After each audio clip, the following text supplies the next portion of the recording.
subukan ang galing ng 10 protege. Live ngayong hapon sa Star Talk TX.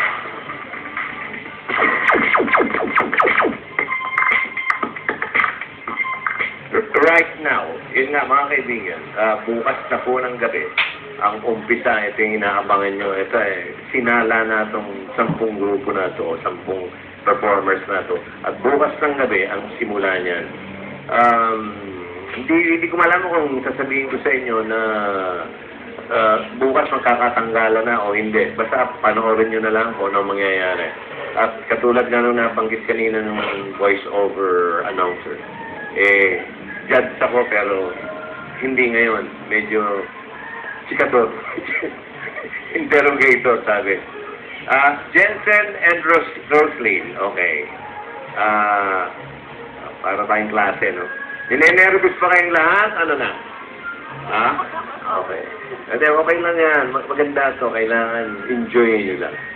Jensen and Roslyn, kayo yung mga protege ni Claire de la Puente at si Imelda Papin. Alam niyo naman yung dalawang yan. Hindi mo malaman kung totoo yung biruan o totoo yung mga iringan nila paminsan-minsan. Kayo bang dalawa hindi kayo naapektuhan? Kayo ba hindi rin nagkakasundo katulad ng dalawang mentors nyo? Opo. Huh? Kayo dalawa? Opo kasi po, alam naman po natin na rival po talaga sila noon pa. Kaya po, kahit po na friend po kami sa loob ng quarters, ito po si Clara, hindi po maiwasan na hindi po ako ng showdown. Kaya, yun po, pinagbibigyan ko naman po siya kasi po nahabang po. Hindi pwedeng dalawang panig yan, no? Sagot mo. Hindi talaga po kami pwede magpadalo ng aking mentor na si Miss Claire. Ha, Melda? Bakit nyo, mga kaibigan, may mga ganyan. Hindi na gustong patalo, dong. Sa grupong So What? Totoo bang nagkakayaro ng hindi pagkakasunduan yung grupo nyo? Yes po, totoo po. Pwedeng ikwento mo, anong party itong hindi nyo pagkakaintindihan? Actually Bakit? po, recently lang po, si Sander and Janina po, nagkaroon ng misunderstanding po. Hindi LQ, iba yung LQ. Wala bang mag-sweetheart sa inyong apat? Wala pa? Denise, ikaw yung kay Class 9. Po. Sabi nga sa mga chismis shows, once and for all. Totoo bang may crush ka sa mentor mo, si Class 9? Inspiration lang po si Sir Glock, pero kung gusto niyo po talagang malaman, secret lang. Opo. Okay, okay. Ikaw naman, Numel. Ikaw may crush ka naman ba kay Glock 9? Kay Denise?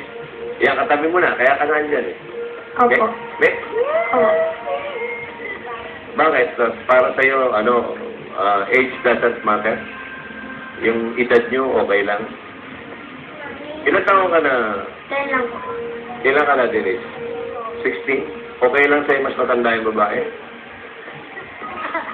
Sige, okay lang sa'yo?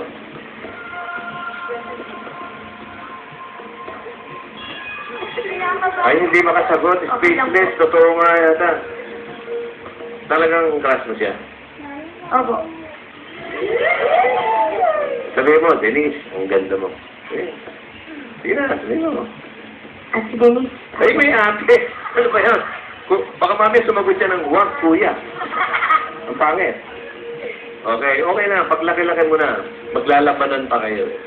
Mga kaibigan, kung ano kayo rito sa relasyon ng dalawa, isang batang-batang lalaki at isang mas matanda ng 6 years, itong susunod mas controversial po ito. Rita? Mga kaibigan, patnubay lang po't gabay sa mga... Totoo ba, Prisa, na marami kang natatanggap na mga regalo, mga gifts mula sa mentor mo? Na walang iba, kundi si Aiza Sigera. Talaga po, ay hindi po. Kasi mabait lang po talaga si Ate Aiza. At saka... Mali ka doon. Ulitin mo, mabait lang talaga. Ang mentor ko. Hindi. Yung may pangalan. Ano po Mabait kasi? lang talaga. Mabait lang talaga. Si Yes. Kuya. Si Ate. Natatak Lalong magalit yun. Papatukan ako nun! Hindi, baka magalit nga. Okay. Mabait si Aita. Opo, at saka binigay niyo po yung iPod para... Ha? Opo. Si Aita? Opo. iPad binigay sa'yo? Opo. Walang note? Pwede ba na yung malaman kung may note? Wala naman po. Okay. So, nakita kong nagbinatayan. Okay. Good luck sa'yo. Ito. Thank you Ito po. si Samantha, mga kaibigan. Ito naman, ibang klase naman ang relasyon mo sa mentor mo. Dahil lumalabang ka pa lang sa contest, pero yung mentor mo, si Joey Generoso, isinama ka daw sa mga, hindi ko lang kung isang concert o concerts na, sinalang ka daw agad. Totoo ba daw? Opo. Ilang concerts yung ginawa niyo? Isang concert po, nag-contact po ako tsaka isang gig po. Ibig sabihin, gano'n ang tiwala niya sa'yo. Matindi, ha? Anong pakiramdam mo nang sinama ka ni Joey G? Siyempre po honored kasi hindi po lahat ng tao nabibigyan ng ganong oportunidad. Ito namang isa, mas controversial po itong susunod, si Lovely. Ito, iiyakin to eh. Mga kaibigan, dati pong inaawitan niya, hindi po tayo, kundi mga baboy. Namimiss mo na ba yung mga biik mo? Opo, namimiss na po. Namimiss ko na po. May mga pangalan ba sila? May mga Opo. pangalan? Pero yung dalawa po namatay na, kaya isa na lang po naiwan. Sila po sila. Katulad! Kapangalan mo ba? Opo! Uy, baka senyalis yan. Baka ikaw din ang maiwan sa protege. Oh. Yeah! Or, ikaw ang mababoy. Ay! Hindi, mamimili ka lang. Opo. Parang iPad lang yan o tumita. Ito, si Lira.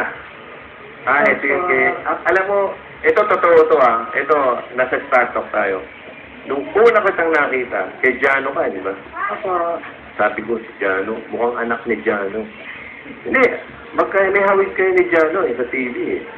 Alam mo ba na lahat yung mga kaibigan, pero malungkot ito, pinapatawa ko lang.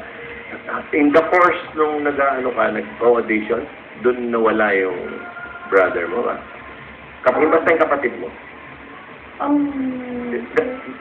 Di ba, no? Sumakabilang buhay na nung habang yan na, umiiyak na eh. Yun kaya nga yung sana tanong ko paano ka sa edad mong yan eh, paano ka naging matatag matapos yung malungkot na pangyayari? Kasi lumabang ka sa kantahan pa sa concert. Yung kapatid ko po, ginagawa ko na lang po siyang inspirasyon. Aha, okay. Good. At alam ko po na ginagabayan ako lagi ng Panginoon. Kaya yung ginamit mo, medyo, hindi natin masabing positive, pero yung sa medyo maganda mo ginawa. So, okay. Ayos na. So, tagay mo yan. Ano gusto mo? Kapatid o iPad? Ano? O baka iPad ang piliin mo, naku, marami magagalit sa'yo. Okay, ito ngayon, bukas na po ng gabi yan. Pinapaano ko lang, mga nininervyos ko eh. Pinaano ko lang yung mga kalooban lang. No, Edmond and Janina, sige, kayo nang magsalita para sa buong grupo ng Protege. Kumbitahan niyo sila. Sige.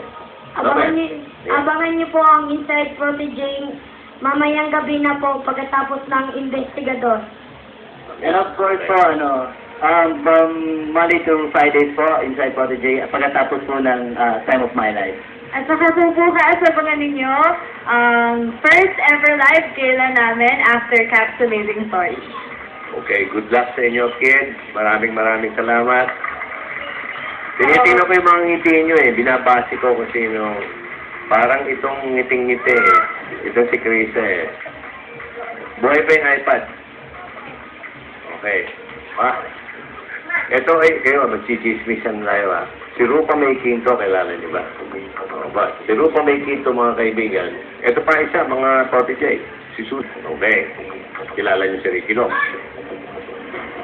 Yan ang pasimuno ng mga nangyayari sa Pilipinas. Alam niyo na? Okay. Hindi, joke lang. Ricky, mamaya abangan niyo yung kay Susan yan. Congrats sa inyo, agad, and good luck. Okay? Protege, magbabalik po. Carto, TX.